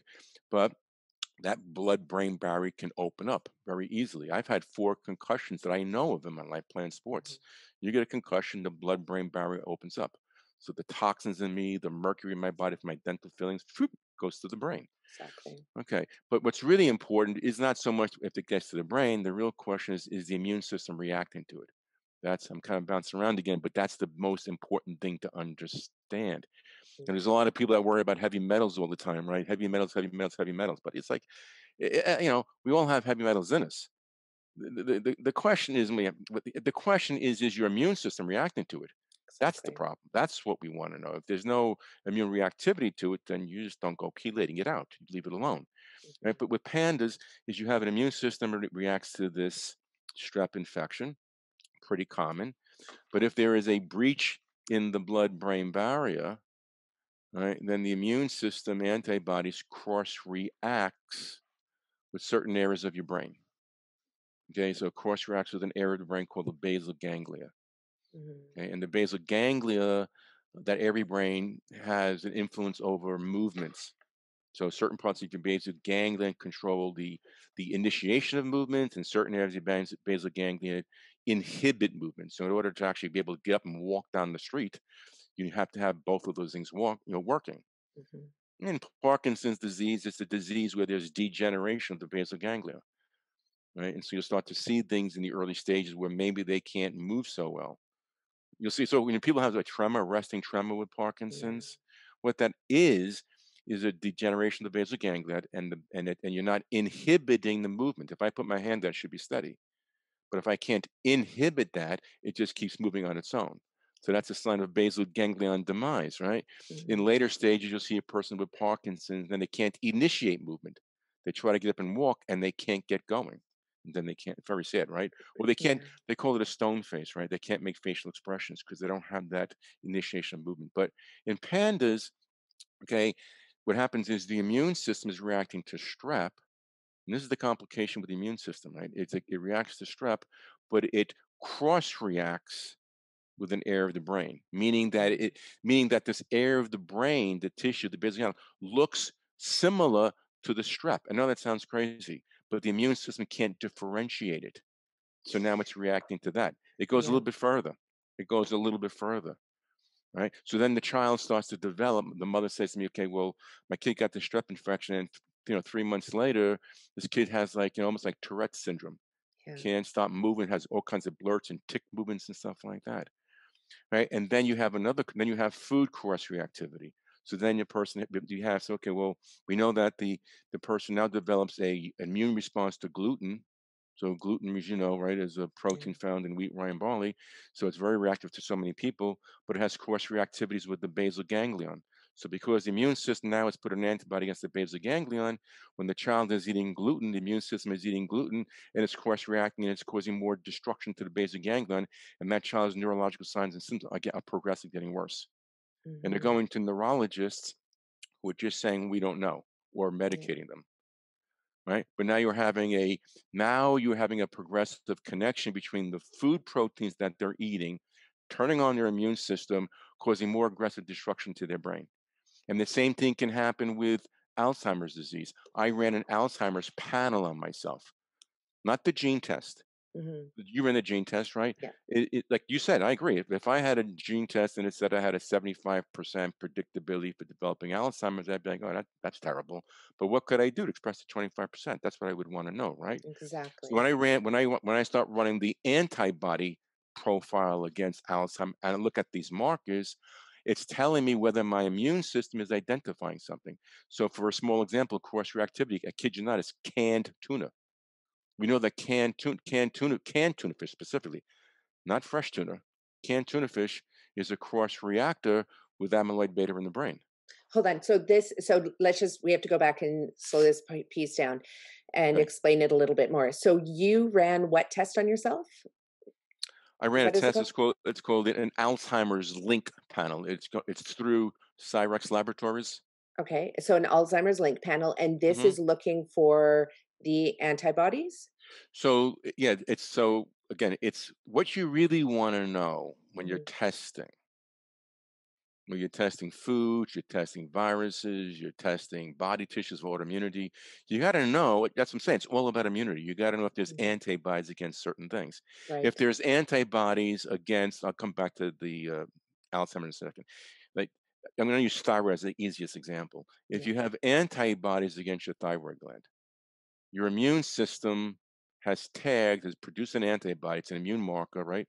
It's tagging that tissue with an antibody. Your And medical it wants doctor to destroy it. well, it just puts an antibody there. Okay. Doesn't want to destroy it right away. Just puts Okay. an antibody there. It's a marker. Medical doctors say to you, there's no known reason for what causes autoimmunity, and there's no known cure for it, so we don't do anything about it. That's why they rarely run the markets. All they're going to do is just medicate as the destruction moves on. They keep increasing your medication, your Synthroid, Right. as the destruction goes on. But the real problem, as I tell people, is it's an immune game, right? Your thyroid Mhm. is your immune system's attacking your thyroid. Now you can have an antibody sitting against your thyroid for decades, Remember, it's your Th1 system and another one called the Th17 system that actually upregulates the immune system to cause the attack against the thyroid. Hmm. But that could sit there for decades quietly. So the antibiotics can be seen. That's why very often something comes along, something happens to somebody. Very often, if a woman says to me, she's married and she says, I had a child, and ever since I had this kid, 8 years ago, 12 years ago, my health has been declining. Yeah, I don't need a fancy test. She just told me she's autoimmune. It's like I exactly. know it. She's Yeah, telling me that Hashimoto's or something like whatever that. it is, that was Yeah, the event that turned on. Those antibiotics could be sitting there dormantly for a long time. yeah, Again, just bear with me for a second because it's in context of this. Just to give you a story. You asked me for stories. So yeah. two years ago, one of my patients has been with me for a very long time. She started with me for Lyme and different things, and she always said that I saved her life, and maybe so. But um, she had one day she called me. She was in the gym working out with her husband, right? And they have a trainer. She works out like crazy. She's good. She eats well, all those different things. And she was just exhausted. She could not continue. Didn't know, just really couldn't function. Started taking her to the emergency room. They ran a bunch of tests. They said, no, no, no heart attack. Maybe you just overexerted yourself. And she calls me and she's telling me this. And when I heard that, I said, it sounds to me like you had a heart attack. Obviously it's the number one killer for women, right? I said, it's not like I Yeah. had a heart attack. And she's like, well, no, no, no. The emergency room said no. It's okay. She went to go see her primary doctor who ran an EKG, and she said the markers looked like I had a heart attack. Okay. But that was the end of it. Right. And then she went back and started working with the trainer, and I did a few things. Now she travels around with her husband, her business. So fast forward 2 years presently, this past summer, she's down. Uh, I'm outside of New York City. She's just down to Jersey Shore, a couple hours south, little vacation home. And she calls me and she tells me that she is feeling awful, that she has the entire right side of her body is pain, her Hmm. head, her shoulders, her abdomen, her leg, all right-sided. I'm like, that doesn't sound good, right? When I hear all right side of the body, I'm still thinking about brain in that case. I'm Exactly. not thinking about a ridiculous pain down the arm, right? I'm saying, okay, but I know this thing. I'm like, signs for heart attacks for women are a lot different than men. It's not the same kind of signs, but I know the same. Like, you got to go get a blood test immediately. So she goes to get her blood test. I know this is a long story. She goes to get her No, blood tell it. she goes to get her blood test, and it comes back, and her liver enzymes are stratospheric. Hmm. They're almost 700. Her ALT and AST. I almost fall out of my chair. I mean, that's hepatitis territory. Yeah, That could even be liver cancer territory, yeah. right? So to the primary, all upset, concerned. Da, da, da. As we fast forward through this whole process, she gets to go to in New York City, NYU, to a liver specialist who starts to run tests on her, biopsies, CAT scans, all those different things, right? And what they feel is that, and meanwhile, I'm saying to her, this does sound to me like autoimmunity against your liver. And I said, Totally. you're at the Jersey Shore, you're in the ocean a lot. There's a lot of viruses and parasites. Maybe you got a triggering virus or something that turned this thing autoimmune on, blah, blah, blah, blah. So she finally comes full circle, and um, the liver specialist comes up and says that you have what he feels is autoimmune liver. Okay, and then wants to put her on steroids, which apparently you have to get the autoimmune count down. Yeah. But the liver specialist was also on board with what I was doing, was very pleased with what I was doing. But now what we did is we decided in this interim to start to run some antibody testing to dig a little bit deeper. This is where I was trying to get with this. And so the first thing we did is we ran a panel against it's like 36 different tissues in the body. Okay, and when that test came back, I almost fell out of my chair. Okay, she had like 18 different tissues that she had antibodies against. Mm. So she had antibodies against her thyroid. She had antibodies against her bone. And guess what? And she had antibodies against her heart muscle. Of course. So when I saw the antibodies against her heart muscle, I just looked at it and I said, proof positive you had a heart attack 2 years ago, and it was autoimmune driven. So a Yeah. lot of times too, when it comes to cardiovascular disease with women, we often think that it's always vascular induced, but sometimes it is not vascular induced. You can still have a heart attack and have clean arteries Yeah. because this is different. This is an autoimmune driven thing, right? And so then in her case, we ran a pathogen profile. Okay. Okay. And it came back and she had high elevation of antibodies against herpes viruses, Yeah. cytomegaloviruses, Epstein-Barr viruses, Borrelia for Lyme. All of these things were high enough that they were activated. Right. So a lot of those viruses I said to you earlier in the show, right, like Epstein-Barr Yeah. virus, herpes virus, these are latent viruses. They lay dormant. So all of her stress with her business and running around and traveling, and she's got a lot of personal stress with her kids and different things, Hmm. turns on these viruses, turned on the antibodies that were inherent there, and off she goes to the races. So going forward, right, is to make sure. That's why most of what I do is to educate people, Right. right, because they have to, because it's to empower people, because she has to understand, and she does, right, that if she doesn't, if she's not really taking control over her Mhm. immune system and modulating her immune system response, you're not going to take a pencil eraser and erase away the antibody from your heart muscle. That is there for the rest of your life, right? So that's the PowerPoint. You got to know how to modulate the immune system to do that. That's why, back to your world with the gut, since 80% of your immune system is in your Mhm. gut, that's a pretty important place to pay attention to. Right? But it gets into this whole world and the complexity, and that's what gets to be really a struggle of all this cross reactivity with things, Mhm. right? And so it's like, okay, I have a virus, I have a virus that cross reacts with, myelin sheets, right? You And take, MS, yeah. yeah, you take things like poliovirus cross reacts with myelin sheets and things, Yeah. right? So, um, Epstein-Barr viruses, there are viruses that course react with the mitochondria of cells, Right. right? Okay, So so yeah, I have to jump in here because go ahead. and it's interesting. It looks like I'm crying because I'm just choking on some air. Um, but also, it's interesting. I wouldn't be surprised if this is an emotional response right now. And only because, as you described this woman, like really busy with her kids and really busy with her business. And, Right.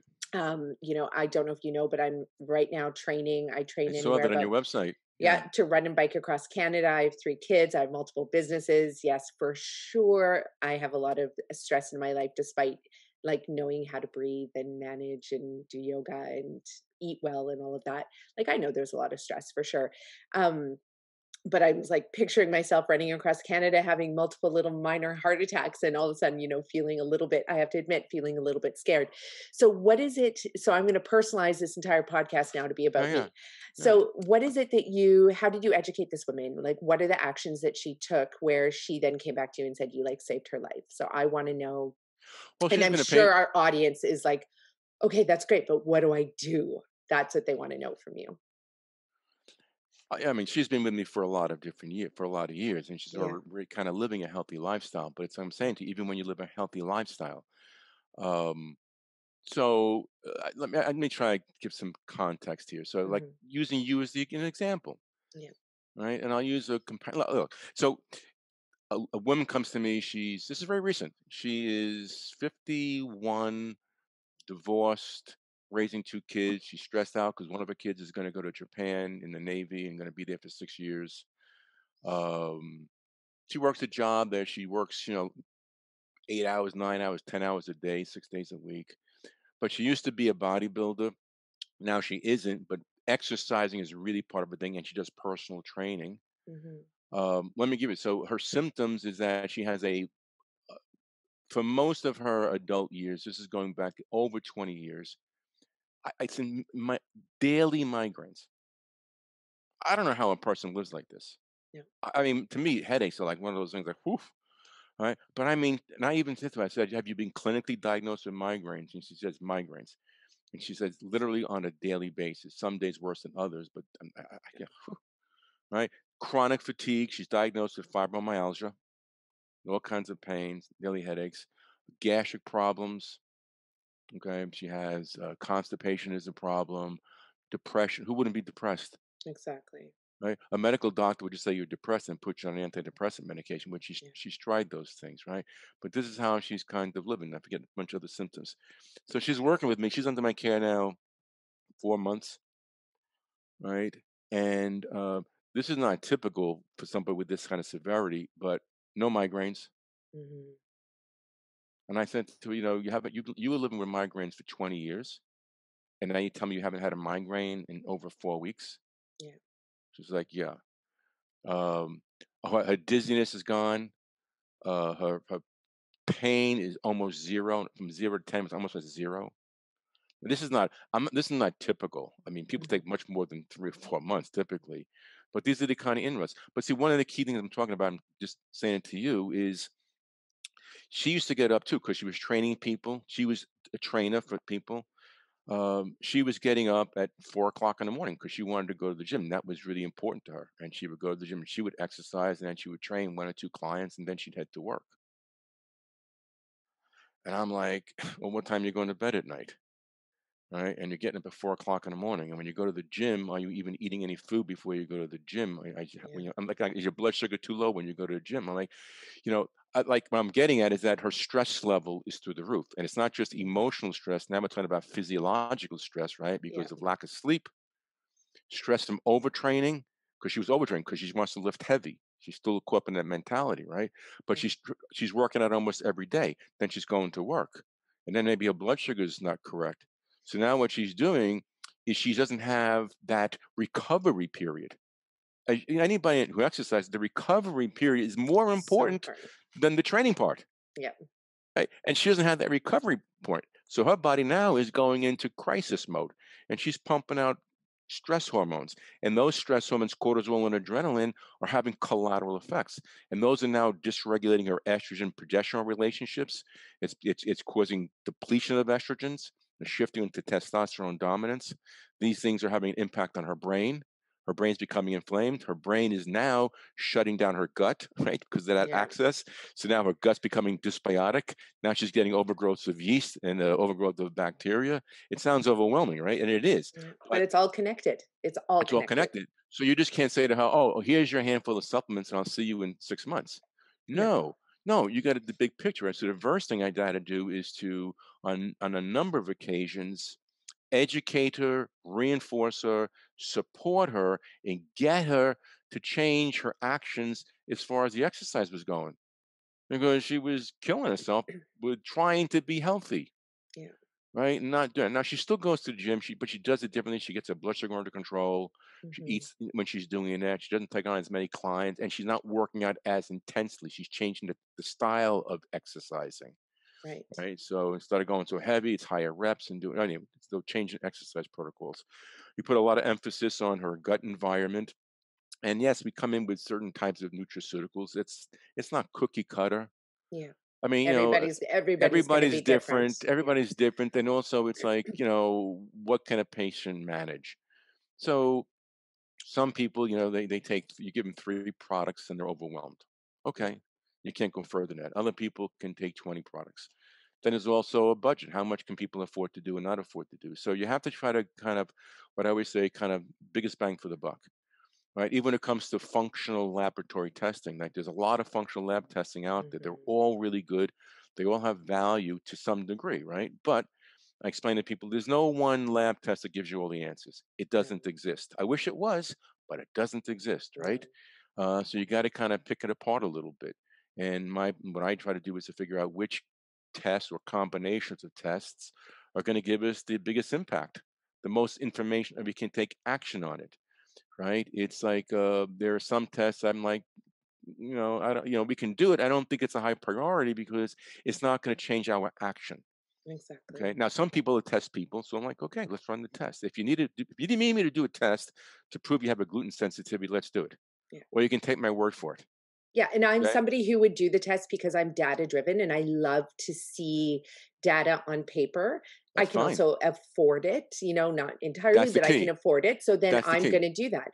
And also, it motivates me when I see data. So some people need that. Whereas a lot of my clients, they're just like, tell me what to do and I'll do it. And I'm like, Yeah, really? yeah, Just yeah. tell you what to do? Exactly. So you have to know yourself as a patient when you go in and work with somebody as well. What is it going to take to motivate you to make the changes? And know yourself and go in there. And I love what you said about Some people don't like taking multiple pills and they just can't coordinate themselves to do that. So it's important to let your practitioner know these things too. So you're not walking out of there spending all this money and then you're not going to take it. And that happens all the time. So patients need to take a really Yeah, active role in their own, management and self care as well, and to know to communicate right. these things to their practitioner. But this is where I take responsibility to a degree because it's I love really that you do. important. Oh, it's really important that the patient or the client, has to, my viewpoint, have to understand it. Like you're saying, Mhm. you're data driven, so you want the test to show why you need to do something. And I think that's wonderful. And as you just point out, but not everybody can pay for all the tests, Exactly. right? But if it's taking a supplement or even making a lifestyle change, I spend the enormous amount of time. I should delegate some of this, but explaining to them why. I want Yeah. them to understand what the product is even for, what it's trying to accomplish. If they understand it, they're more likely to be more compliant with it, and a lot of back and support with that. But too, the other point is that still it's you have to work in a hierarchy, which is there's no way of supplementing your way out of bad lifestyle choices. Yeah. So there would have been no degree of supplement I could have given this lady, for example, if we didn't make an adjustment with her stress factors Yeah. and her exercise and recuperation and her blood sugar levels and those things, right? Yeah. And the dietary changes. There's no supplements you're going to do to give somebody those things. So you got to. I always say you have to macro manage before you micromanage. Yeah. Exactly. Those are the key things, right? And then, but you still got to do some micromanaging, but you got to do the big stuff first. Yeah, and it That's takes pretty a important. lot of concerted effort too. And so, for everybody who's listening out there, I know I keep asking, Dr. Pucci, I'm like, okay, so how do we do this? Like, what is the, one hit wonder? What is the three steps that I'm supposed to follow? And there is no answer like that. And so, knowing that your body is one whole entire complete system, and you live in the context of a much greater environment, like your work, your family, your exercise, your hobbies, everything like that. You absolutely need to have um, a full plan, a holistic plan. And for example, my plan, when I look at what I need to do every day, it's, for some people it might seem overwhelming, but at the same time, I won't get the results unless I address my sleep, my mindset, my stretching, my strength training, my endurance training, and then my nutrition, and then my relationship with my family. Like, if I do not have family time, that for me causes a lot of stress. So I can not actively engage in training if I haven't had that time with my kids and connected to my husband.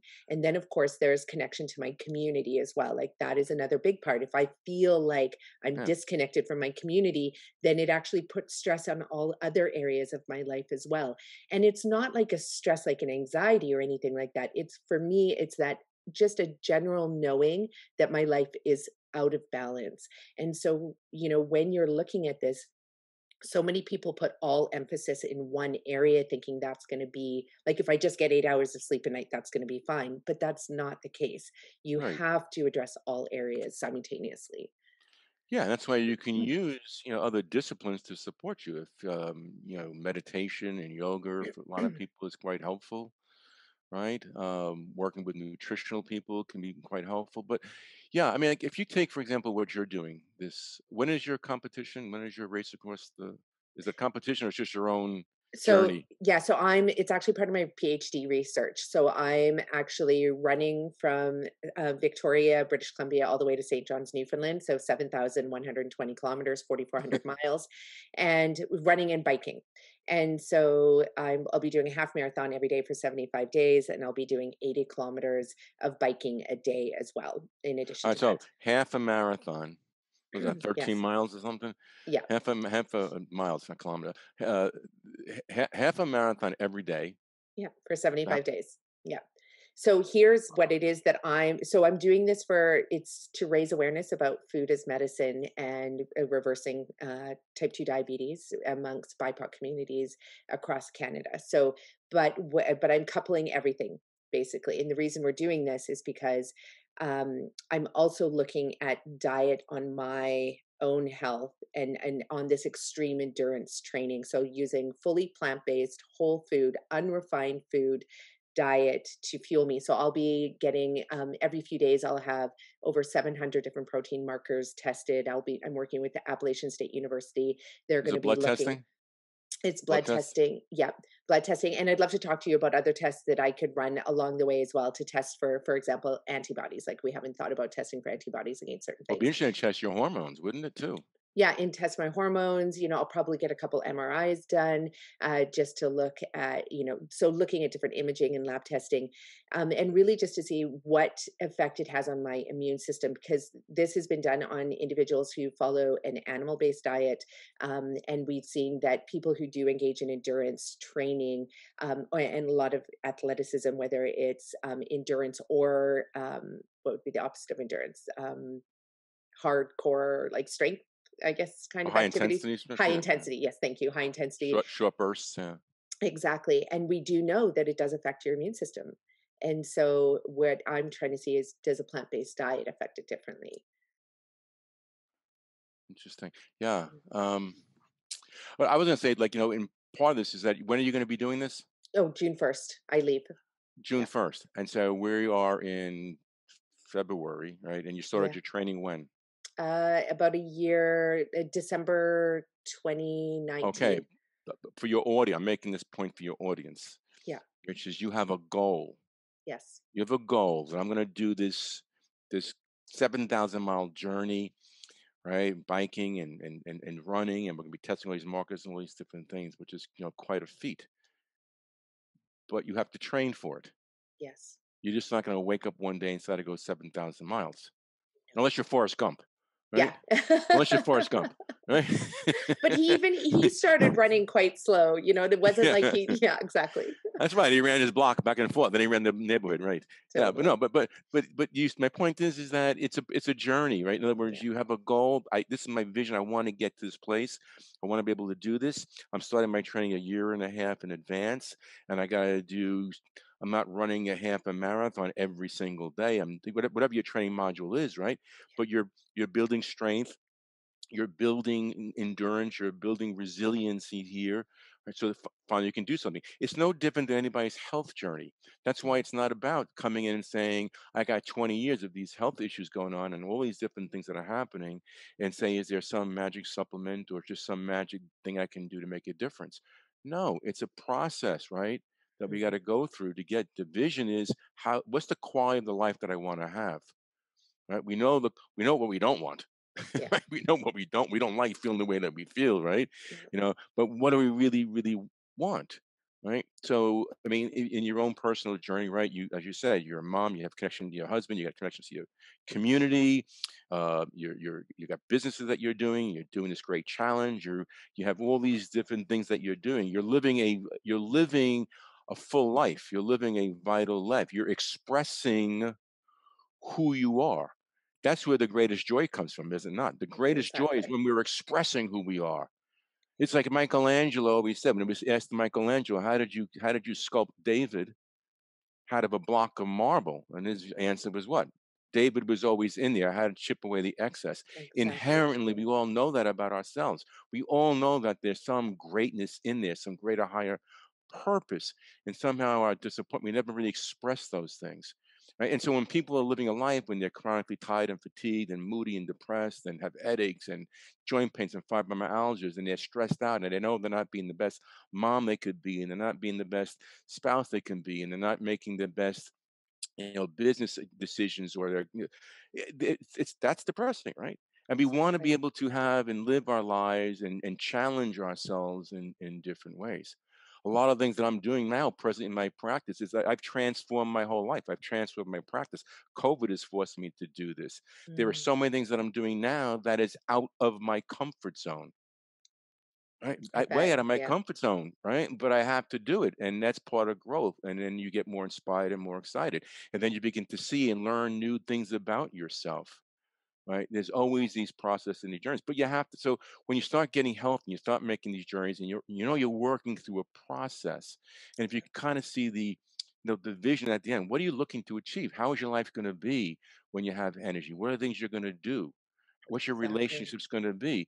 And if you can kind of focus on that and get assistance along the way and have the right people in your corner, the right people that are supporting you and encouraging you, and whether it's your medical team, whether it's your holistic team, whether it's your spouse and your kids, these are important things. One of the first questions I want to know when somebody sees me, because it's usually women more than men that I see. Yeah, I bet. Right? It's always the case. Women are always, but the first thing I want to know is how on board is your husband?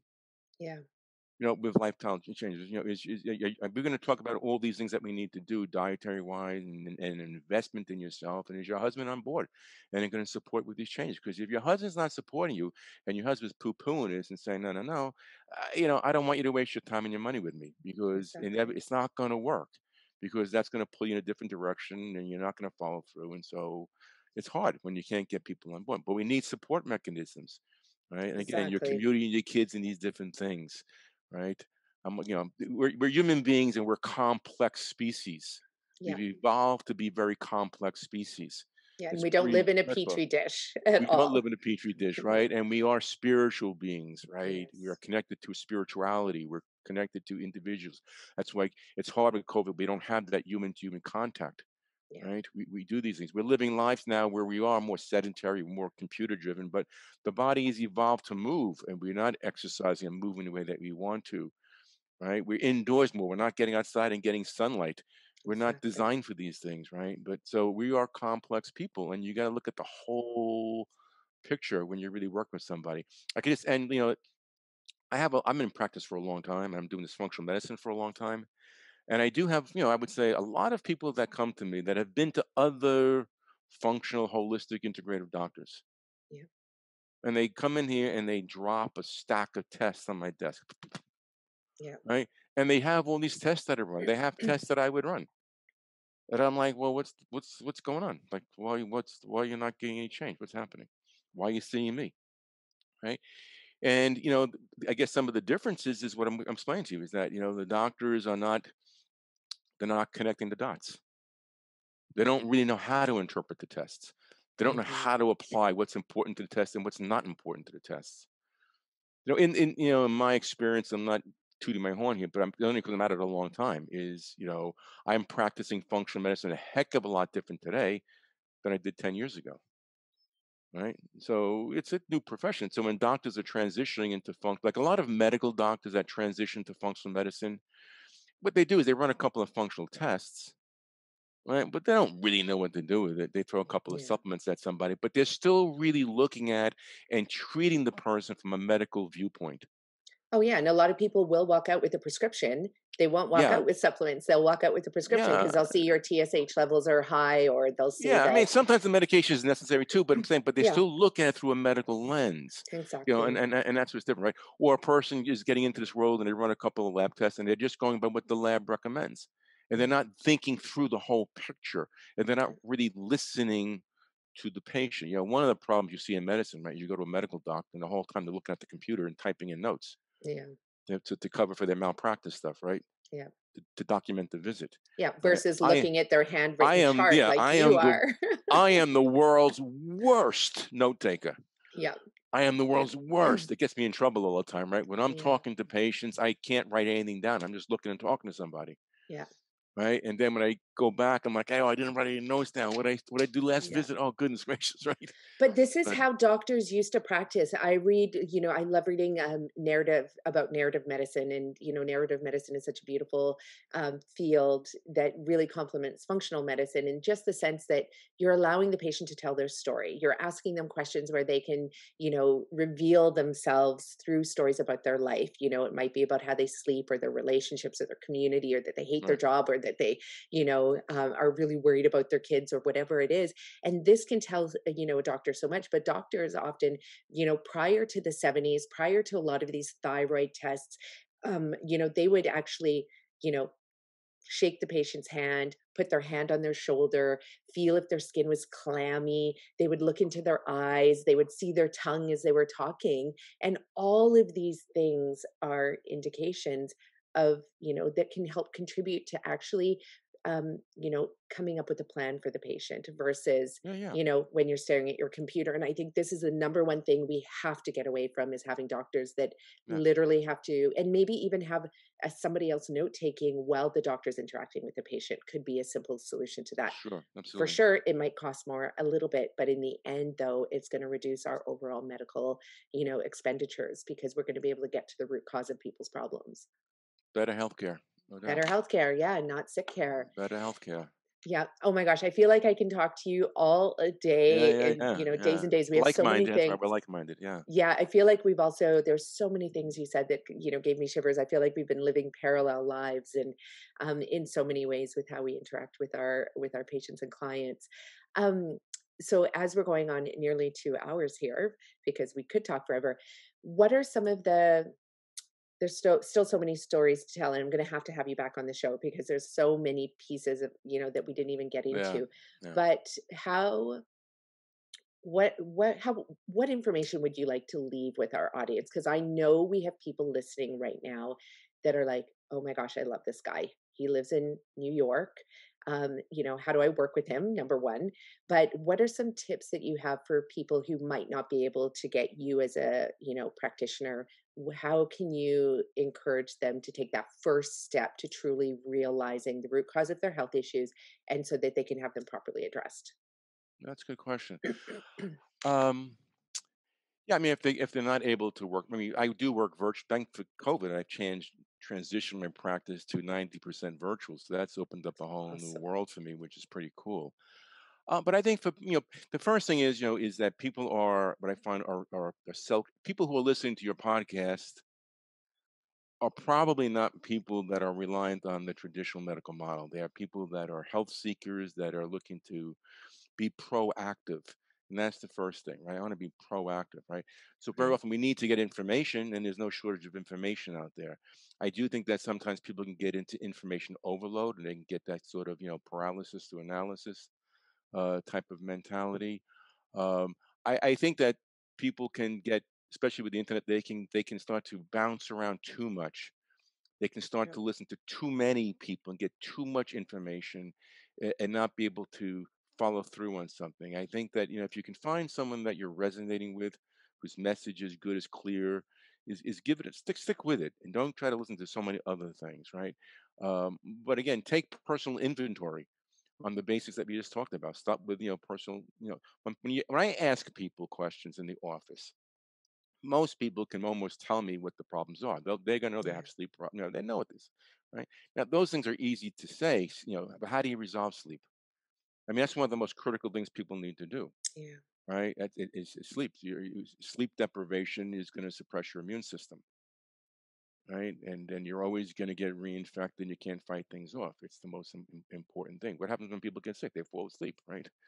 And Yeah. sleep is a critical part, and that's what people are so lacking. I think that we think of, we at least in this country, United States, and probably in Canada too, we pride people on multitasking. We reward people for multitasking, and the truth is, your brain's not designed to multitask. Right? It's Exactly. not designed for that at all, and it's very training. But I would start with the fundamentals, right? Which is sleep is an issue. I can get into all kinds of ways and strategies to try to improve sleep, right? But the simplest thing I always tell people is that your brain loves circadian rhythms. Yeah. Circadian rhythms. So do things routinely. That includes the weekends. So don't like sleep in on the weekends, right? If you get up at 8 o'clock every morning, at 8 o'clock on the weekends, right? No matter what time you go to bed, get up at the same time, because Right. eventually you're going to start falling asleep earlier if you keep getting Right. up at the same time. Don't go to bed at different time later and get up later because no, set that tone. Again, you get involved with removing electronic devices out of your bedroom imperative. You got to get those EMFs out of your bedroom. Yeah. You should shut down the computer at least an hour before you kind of get to bed. All those, if you're having real struggles with this, sleep is an imperative thing. Dietary things, right? You're coaching people on dietary things. So I mean, just if you just go to, don't make it so difficult. I don't know, Doesn't have to like be I difficult. mean, well, what gets difficult for people, especially with autoimmune stuff, is they lose all tolerance. They have so many food sensitivities. So even when they're trying to eat healthy things, they're all flared up, and that is where things get to be a struggle. But that aside, is that if we just kind of get back to the basics of eating whole foods for goodness sake, Yeah. right? Get away from the package and stuff like that. Again, I can talk for hours here, right? But it always reminds me when COVID first hit and we went into the supermarket, what was the things that were off the shelf? It was, besides the Cans. toilet paper, was all the cans and packaged pasta and Right. rice dishes, right? You went through the poultry, you went through the vegetable department, then it was all stacked up. Yeah. And that's all I was grabbing, is all the vegetables and stuff, right? Just eat whole foods, right? And diversity is the key, right? Exactly. That is diversity, because the microbiome, your gut bacteria, are eating what you eat. That's the Yeah. food chain. We don't realize that. We think that we're eating an apple, and the apple's going into my system. No, no, no, no, no, Yeah.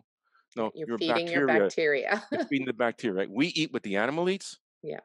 right? So if the animal is eating corn and grain and antibiotics, and that we're eating that, Yeah. or we're drinking that, right? If the animal is eating grass and chlorophyll, then we're gonna get that. And amino acids, we're getting that. But Yeah. what we're eating then is feeding the bacteria. Yeah. So now, if we're eating the grain and the corn from the animal that we're eating, then the bacteria are eating are getting the antibiotics, and they're killing that, and they're getting the corn, and they're getting the grains, and you're killing off all these really good, healthy good bacteria, and you're setting the stage for overgrowth of bad bacteria. Yeah. And then you think, Exactly. why are the supplement's not working, right?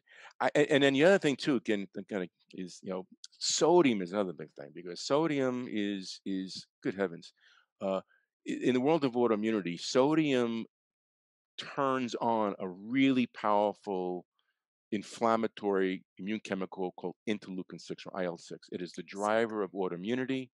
You'll see it on a blood test. You'll see it on a marker called CRP. So cardiologists use CRP as a marker for cardiovascular disease. The higher that goes, the higher the prediction for heart disease. CRP is actually a marker of IL-6. It's an inflammatory marker. Sodium drives it. Sodium Exactly. drives it, right?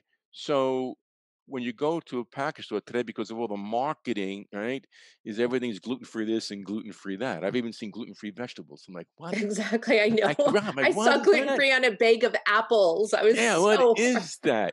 So, but but they'll tell, like, gluten-free sausage links. They're yeah. chicken, they're chicken sausages, right?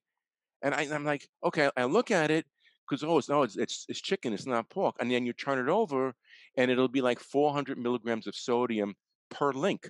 Exactly. I tell people, you got to learn to start reading labels. If you buy Yeah. anything in a package, box of package, start reading the nutritional profile.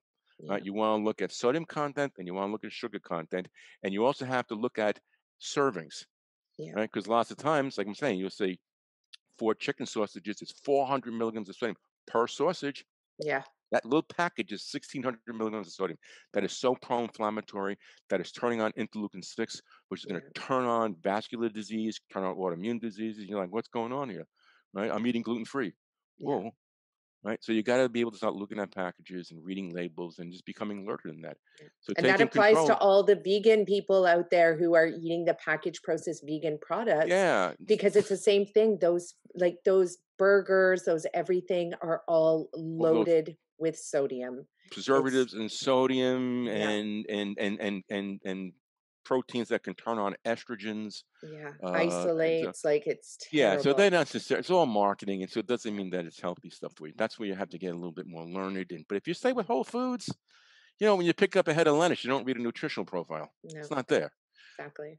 right? Yeah, Yeah, that's what I tell my clients. I'm like, if it has a label on it, you probably not don't want to buy it. Even if it's right, the box of or a bag of potatoes, if there's a box of potatoes that still has the dirt on it, buy the right, box of potatoes even over the bag of potatoes. Like that's right. how Yeah, whole foods we want to get. Yeah, I yeah, love that. yeah. But let me just leave you with one thing though, because I know I have Yeah, actually an appointment. Is if anybody's interested in getting more information about functional medicine, what I do is they can go to my website, which is getwell-now. So that's GETWELL with a middle dash. Don't forget the dash, NOW.com. And there's a free video series that I have there. It's free. And it goes into a little bit of a deeper dive into functional medicine and maybe answer some people's questions. that is amazing. We are going to drive people there. We're going to have the links at the bottom of the show notes.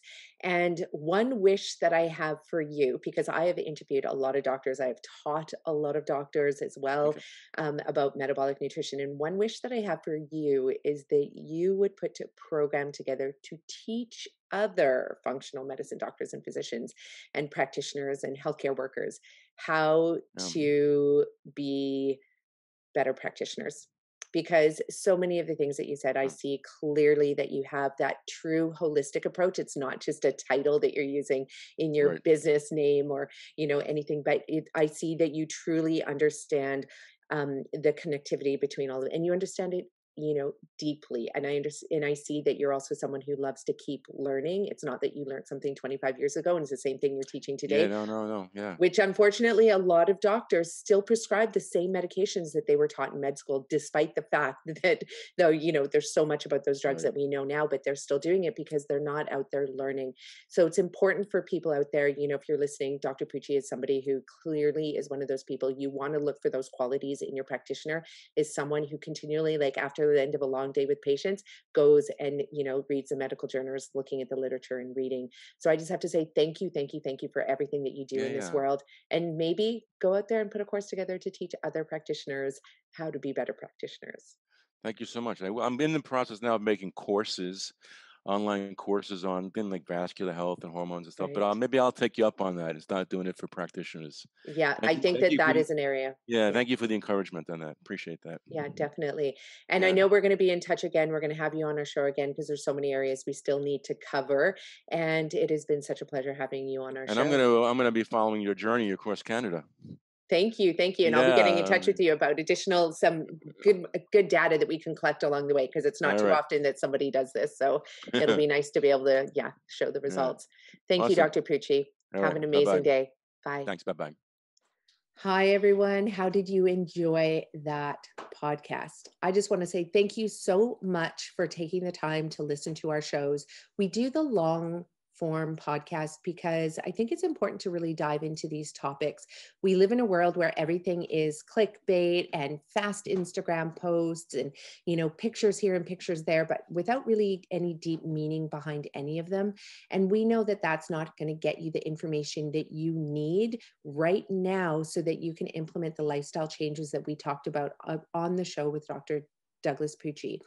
So I appreciate that you're here, that you gobble up our podcast in 10-minute increments or 15-minute increments, or, maybe you listen to the whole show from beginning to end. It doesn't matter how you take in the information. It's just important that you do take it in, because the information we share on the Eat Real to Heal show can literally change your life. And in many cases, it has saved people's lives as they learn how to transition from an unhealthy lifestyle to a healthy lifestyle full of an abundance of beautiful plant-based whole foods, the kind of foods that keep every aspect of your body working well together, and more. So thanks for being here, everyone. And I look forward to seeing you and chatting with you on the next show. Bye for now.